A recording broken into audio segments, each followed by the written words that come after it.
ఇది ప్రజాపాలన, ప్రజలకు ఎట్లాంటి ఇబ్బందులు లేవు, కుల సంఘాలకు అసలుకే ఇబ్బంది లేదు, కుల వృత్తులపైన కావచ్చు, అక్కడ ఏదైతే వాళ్ళు చేసేటువంటి పనులకు పూర్తి స్థాయిలో ప్రభుత్వం సబ్సిడీలు ఇస్తూ ఉంది, ఆదుకుంటా ఉంది అని చెప్పి చెప్తాను. ఎవరికి ఇచ్చింది అట్లా? ప్రతి కులానికి ఇస్తున్నాం. బీఆర్ఎస్ గవర్నమెంట్ అయినా కాంగ్రెస్ గవర్నమెంట్ అయినా అక్కడ మారేది అధికారం కొన్ని కులాలకు మాత్రమే. అన్ని వర్గాలు అట్లాగే ఉన్నాయి. బీఆర్ఎస్ గవర్నమెంట్ లో ఎట్లాంటి ఇబ్బందులు, వేధింపులు, అక్రమ దాడులు, దౌర్జన్యాలు జరిగినవో ఈ గవర్నమెంట్ లో కూడా అదే జరుగుతుంది. బీసీలకు ఎవరికి ఏం న్యాయం జరగలేదు. బీఆర్ఎస్ గవర్నమెంట్ జరగలే, కాంగ్రెస్ లో జరగలేదు, రేపు బీజేపీ వచ్చినా జరగదు. మన వర్గాల నుంచి మీకు ఏంది అవకాశం ఏంటంటే మన వర్గాల నుంచి ప్రాతినిధ్యం పొందాలి, మన వర్గాలకు చెందిన వాళ్ళు చట్టసభలకు వెళ్ళాలి, మన గొంతు మనం వినిపించుకోవాలి, మన జరుగుతున్న సమస్యల మీద మనం మాట్లాడాలి. వెళ్ళిన వాళ్ళు ఏం చేస్తున్నారు? ఇప్పుడు ఎవరున్నారు వెళ్ళే వాళ్ళు? దళారాలను పట్టుకొని వీళ్ళు ముగ్గురు. ఇప్పుడు మీరు ఒక మాట చెప్పండి, ఈటెల రాజేందర్ గారు ఉన్నారు. ఈటెల రాజేందర్ గారు ఏ రోజున్న చట్టసభలో, నేను ఓపెన్ ఛాలెంజ్ చేస్తాను, ఈ వీడియో బయటకు వెళ్ళిన తర్వాత వైరల్ అవుతుంది ఖచ్చితంగా, ఓపెన్ సవాల్ చేస్తున్నా, ఈటెల రాజేందర్ గారు ఏ రోజైనా చట్టసభలో కూర్చొని ముదిరాజులు, నా ముదిరాజ్ జనాభా 50 లక్షలు, 40 లక్షలు, 40 లక్షల జనాభా కలిగిన నా ముదిరాలకు 10 ఎమ్మెల్యే టికెట్లు ఇవ్వాలని ఒక రోజు మాట్లాడిన ఒక వీడియో చూపిండి. నా ముదిరాలను బీసీడీ నుంచి బీసీకి మార్చాలి, నా ముదిరాజ్ బిడ్డలు విద్యా ఉద్యోగాలు వెనుకబాటు గురవుతున్నారు, పేదరికంలో పడుతున్నారు, చాలా మంది ఉద్యోగాలు రాక ఆత్మహత్యలు చేసుకుంటున్నారు, నా జాతి బిడ్డలకు రిజర్వేషన్ ఇవ్వని ఒక మాట మాట్లాడిన చూపిండి ఒక వీడియో. ప్రజావీరుడు పండుగ సాయన జయంతిని, వర్ధంతిని అధికారికంగా నిర్వహించాలని చూపించిన ఒక వీడియో చూపిండి. నా ముదిరాజ్ జాతి బిడ్డలకి 1000 కోట్లతో కార్పొరేషన్ ఏర్పాటు చేయండి మాట్లాడిన ఒక వీడియో చూపిండి. ఇదే సినారియో బండ ప్రకాష్ వర్తిస్తుంది, ఇదే సినారియో వాకిటి శ్రీహరికి వర్తిస్తుంది. వీళ్ళకి ఏం చేసారు జాతి కోసం? ఓకే, కార్పొరేషన్ లో స్కాములు జరిగినాయి అంటారు కదా. అవును. ఎంత మటుకు జరిగినాయి అన్న? ఏది మత్స్యశాఖలో బరాబర్ జరిగింది. ఖచ్చితంగా 700 కోట్లలో నాకు తెలిసి ఒక 400 నుంచి 300 నుంచి ఒక 500 కోట్ల మధ్యలో జరిగింది అవినీతి. 300 నుండి 500 పెద్ద స్థాయిలో. మీ జర్నలిస్టులు కూడా అట్లాంటి మీద ఫోకస్ చేయాలి. ఈరోజు వీళ్ళు మత్స్యశాఖ ఏర్పాటు చేసింది మత్స్యకారుల కోసం, అది ముద్రాల కోసం కావచ్చు, గంగపుత్రుల కోసం, గండ్ల కావచ్చు, లేదంటే లంబాడ కావచ్చు, లేదంటే దళితులు, మైనార్టీలు కూడా కొంత దగ్గర పడతారు. వాళ్ళ సంక్షేమం కోసం ఏర్పాటు చేసిన మత్స్యశాఖలో వాళ్ళు ఏ సంక్షేమం కోసం చేసిన మత్స్యశాఖను ఆ వర్గాలకు చెందిన వాళ్ళని దోపిడీ చేస్తే ఎట్లా? ఈరోజు మనప్రకాష్, వాకిట శ్రీహరి గారు ఏమంటారు, నేను ముదిరాజ్ బిడ్డను అంటారు. నువ్వు దోపిడీ చేసేదేవని సామాన్య ముదిరాజ్ బిడ్డనే కదా. ఈరోజు ఓ మత్స్యకారుడు చచ్చిపోతే ప్రభుత్వం, కేంద్ర రాష్ట్ర ప్రభుత్వం కలిపి ఒక 5 లక్షల రూపాయలు ఇన్సూరెన్స్ ఇస్తుంది. ఆ ఇన్సూరెన్స్ ఇప్పటికి పెండింగ్లో ఉన్న వాళ్ళు దాదాపు 700 మంది కుటుంబాలకి ఇన్సూరెన్స్ రాలేదు. దాని మీద వాకిట శ్రీహరి గారు మాట్లాడారు, బండ ప్రకాష్ గారు మాట్లాడారు. వాళ్ళు ఏం చెప్తారు?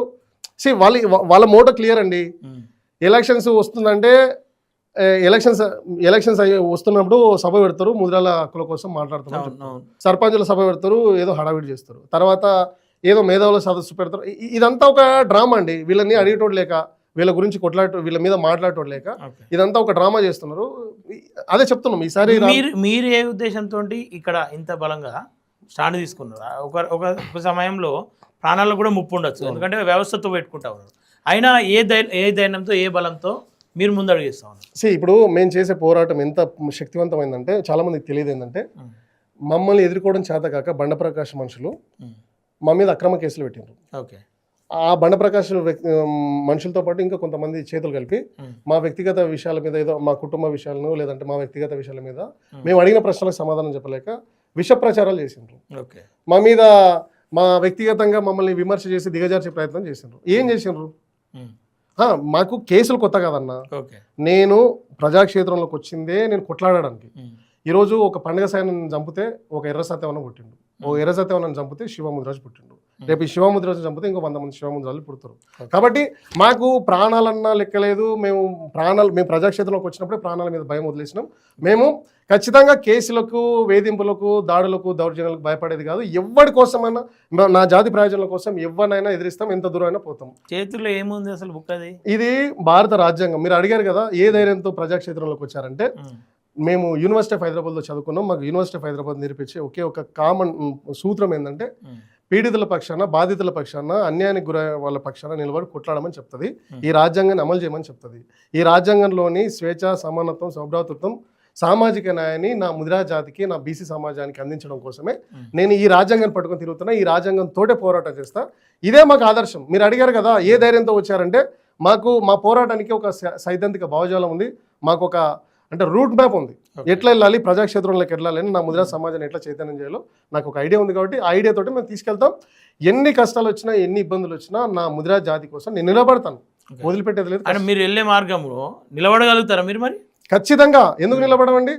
మేము చేసే అంటే పోరాటం ఆర్థికంగా బలంగా లేరు, ఓకే ఆలోచన పరంగా ఉండొచ్చు కానీ ఆర్థికంగా బలంగా లేరు. ఎస్ ఈ రోజు డబ్బు లేనిది ఏ పని కూడా జరగదు అని చెప్పేసి క్లియర్గా తెలుసు. Yes. ఎట్లా నిలదొక్కుంటారు అసలు? ఇప్పుడు భారతదేశంలో వచ్చిన ఉద్యమాలన్నిటికీ ఇదే చెప్తున్నారు. ఇప్పుడు కాంశీరామ్ గారు యూపీలో ఎట్లా అధికారాన్ని తీసుకొచ్చారు, ఎంత డబ్బు ఖర్చు పెట్టాడు. మన పక్క తమిళనాడులో టీవీకే పార్టీ ఎందుకు అధికారంలోకి వచ్చింది, అంతెందుకు తెలంగాణ ఉద్యమం అనేది అంటే ఎంత డబ్బులు పెడితే ఉద్యమం నిర్మాణం అయింది. Okay. ప్రజలు కూడా ముదిరాజ్ సమాజం కూడా తలుచుకుంటే ఉద్యమం నిర్మాణం చేయడం పెద్ద విషయం కాదు. ఈరోజు ముదిరాజ్ కులం తలుచుకుంటే ఏముందండి, ముదిరాజులు ఒక్కరోజు వాళ్ళు ఒకరోజు ఒక టిఫిన్ చేసింది ఫుడ్ అంటే ఒక టిఫిన్ చేసిందో లేదంటే ఒక లంచ్ పైసలో పెట్టుకుంటే 100 కోట్లు అది గ్యాదర్ అవుతాయి. ఉద్యమ నిర్మాణం మాకు కొత్త కాదండి, మాకు సమస్య కాదు. మేము ఖచ్చితంగా మాకు ఒక ఐడియా ఉందండి. మేము ఒక నిర్మాణంతో తీసుకెళ్తున్నాం, దాన్ని ఎట్లా చైతన్యం చేయాలి, రేపు రానున్న రోజుల్లో ఉద్యమాన్ని ఎంత ఆశమాషగా అయితే ఉండదు, పెద్ద ఎత్తున తీసుకెళ్తాం, ప్రజల్లోకి దాన్ని నిర్మాణం చేస్తాం. ఖచ్చితంగా మాకు ఐడియా అవుతారా? ఖచ్చితంగా. ఈ దేశంలో కులం అనేది ఎవరు ఒప్పుకోకపోయినా కులం అనేది రోజు రోజుకు బలపడుతున్న ఒక బలమైన అంశం. రాసి పెట్టుకోండి, నేను మళ్ళీ చెప్తున్నా, అనేక వేదికల మీద చెప్పినాం. ముదిరాజ్ బిడ్డలకు నేను చెప్తున్నాం, ముదిరాజ్ బిడ్డలారా మీ ఇంటి గోడల మీద మీరు రాసి పెట్టుకోండి. రానున్న రోజుల్లో ఈ తెలంగాణ రాష్ట్రానికి, ఈ తెలంగాణ రాజ్యానికి ముదిరాజ్ బిడ్డనే పాలకుడు అవుతాడు, శాసనకర్త అవుతాడు. రానున్న రోజుల్లో ఉద్యమాలు చాలా తీవ్రంగా ఉంటాయి. మనం ఏదైతే స్వేచ్ఛ, సమానత్వం, సౌభ్రాతృత్వం, సామాజిక న్యాయం ఈ భారత రాజ్యాంగం రాసుకున్నామో ఈ రాజ్యాంగాన్ని ఇంప్లిమెంట్ చేసేటట్టుగా మా పోరాటాలు ఉంటాయి ఖచ్చితంగా. అంటే ఇక్కడ శివ ముదిరాజు సక్సెస్ అవ్వాలనుకుంటున్నా, లేదంటే ముదిరాజులకు సక్సెస్ అవ్వాలను? నా జాతి గెలిస్తే నేను గెలిచినట్టే అన్న. నా ముదిరాజ్ జాతిని గెలిపించడం కోసం నేను ఎంత దూరమైన ఎన్ని పోరాటాలు చేస్తా, ఎంత త్యాగమైనా చేస్తా. ఖచ్చితంగా నా వెనుక నడిచే సైన్యం ఉంది, నన్ను నమ్మే వ్యవస్థ ఉంది. ఈరోజు అంటే మీరు అన్నట్టుగా నేను పేదరికం నుంచి వచ్చినా ఈరోజు నా పోరాటం చాలా బలమైంది, శక్తివంతమైంది. కాబట్టి ఈరోజు నేను నిలబడుతున్నా, నేను పోరాటం చేస్తున్నా, కొట్లాడుతున్నా. చివరిగా కులాన్ని అడ్డం పెట్టుకొని అధికారంలోకి వచ్చి మౌనంగా ఉన్నటువంటి నాయకులకు ఏం చెప్పాల్సుకురు, వాళ్ళ మీద తర్వాత కార్యాచరణ ఎట్లా ఉండబోతాం? ఖచ్చితంగా అండి, ఈ రౌండ్ టేబుల్ సమావేశం తర్వాత మేము ప్రజాక్షేత్రంలోకి వస్తాం, ప్రజల్లోకి వస్తాం, పెద్ద ఎత్తున పోరాటాలు చేస్తాం.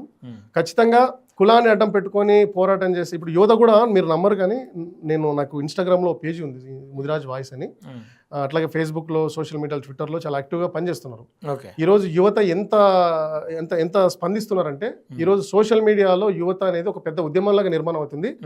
యువతని ఏదైతే ఈ కాక్రోచ్ పార్టీ ఎట్లయితే వస్తుందో, తెలంగాణలో రానున్న రోజుల్లో ముదిరాజ్ కులం నుంచి ఒక పెద్ద కాక్రోచ్ యువత అనేది బయటకు వస్తుంది. అది మాత్రమే కాకుండా తెలంగాణలో ఒక జంజీ ఉద్యమం అనేది త్వరలో నిర్మాణం అవుతుంది. ఈ తెలంగాణ రాష్ట్రంలో నేను చెప్తుంది కాదు, ప్రభుత్వం చెప్పిన సర్వే ఆధారంగా తెలంగాణలో అత్యధిక మంది యువకులున్న ఏకైక కులం ముదిరాజ్ కులం. 18 సంవత్సరాల నుంచి 30 సంవత్సరాల మధ్యలో అత్యధికంగా యువకులున్న కులం ముదిరాజ్ కులమే. ఖచ్చితంగా ఈ తెలంగాణలో ఈ కాక్రోచ్ పార్టీ ఏదైతే సిద్ధాంతం ఏదైతే ఇప్పుడు మనం ట్రెండ్ అవుతుందో, జెన్జీ ఉద్యమం అవుతుందో, ఆ ఉద్యమాన్ని ముదిరాజ్ కులంలో నేను నిర్మించి చూపిస్తాను. సాధ్యమవుతుంది? ఖచ్చితంగా సాధ్యం చేస్తారా? ఖచ్చితంగా సాధ్యం చేస్తాం. మేము గెలవడం కోసమే ప్రజల్లోకి వచ్చినాం తప్పితే ఓడిపోయేది ఉండదు, వెనుదిరిగిపోయేది ఉండదు. మరి ఏ పార్టీని ఎంచుకోబోతా ఉన్నారు ఈ పోరాటంలో? ఈ పోరాటంలో మేము అది చెప్తున్నాం, మా జాతి ప్రయోజనాల కోసం, మా జాతి సంక్షేమం కోసం, మా జాతి అస్తిత్వాన్ని, ఆత్మగౌరవం నిలబెట్టి ఏ పార్టీ ఇస్తే ఆ పార్టీ మేము సపోర్ట్ చేస్తాం. 3 పార్టీలు మీకు ఈ రోజు బీఆర్ఎస్ పార్టీ మా ముదిరాలకు 10 టికెట్లు ఇస్తే నేను పోయి గెలిపించుకొని వస్తాను 10 టికెట్లు. కాంగ్రెస్ పార్టీ శివకు అడుగుతుండా లేదంటే కులానికి అడుగుతా? నేను నాకు అడగట్లేదు, నా జాతి బిడ్డల కోసం అడుగుతున్నా, నా జాతి అస్తిత్వం కోసం అడుగుతున్నా. నా జాతి నేను ఎమ్మెల్యేగా పోటీ చేసే పరిస్థితి ఉన్నది, ఇప్పట్లో టైం పడుతుంది. సో ఈ రోజు మా పోరాటం అనేది మా జాతి బిడ్డల కోసమే. ఈ రోజు మా జాతి బిడ్డలను ప్రజలు చట్టసభలకు పంపాలి, మా సమస్యలను చట్టసభలో వినిపించాలి. ఈ రోజు చట్టసభ అనేది అన్ని వర్గాలకు సమాన ప్రాతినిధ్యం కల్పించాలి, అందుకోసం మా పోరాటం ఉంటుంది. చివరిగా అయితే కులం కోసం పోరాటం కొనసాగిస్తూ ఉంటాం. ఇది కులం పోరాటం కాదు, ఇది సామాజిక పోరాటం. ఈ తెలంగాణలో అతిపెద్ద సామాజిక వర్గం, 100,000 సంవత్సరాల చరిత్ర కలిగిన ముదిరాజ్ సామాజిక వర్గ పోరాటం ఇది కుల పోరాటం కాదు. నా జాతి అస్తిత్వ పోరాటం, నా జాతి ఆత్మగౌరవ పోరాటం, నా జాతి ప్రగతి పథంలో తీసుకెళ్లడానికి, నా జాతిని సమాజంలో విద్యా ఉద్యోగాలు ముందుకు తీసుకెళ్లాలని చేసే పోరాటం తప్ప ఇది కుల పోరాటం ఎప్పటికి కాదు. రానున్న రోజుల్లో ఈ ముదిరాజ్ కులానికి పరిమితం కాదు మా పోరాటం, అన్ని వర్గాలని, అన్ని కులాలను కలుపుకొని పోతాం.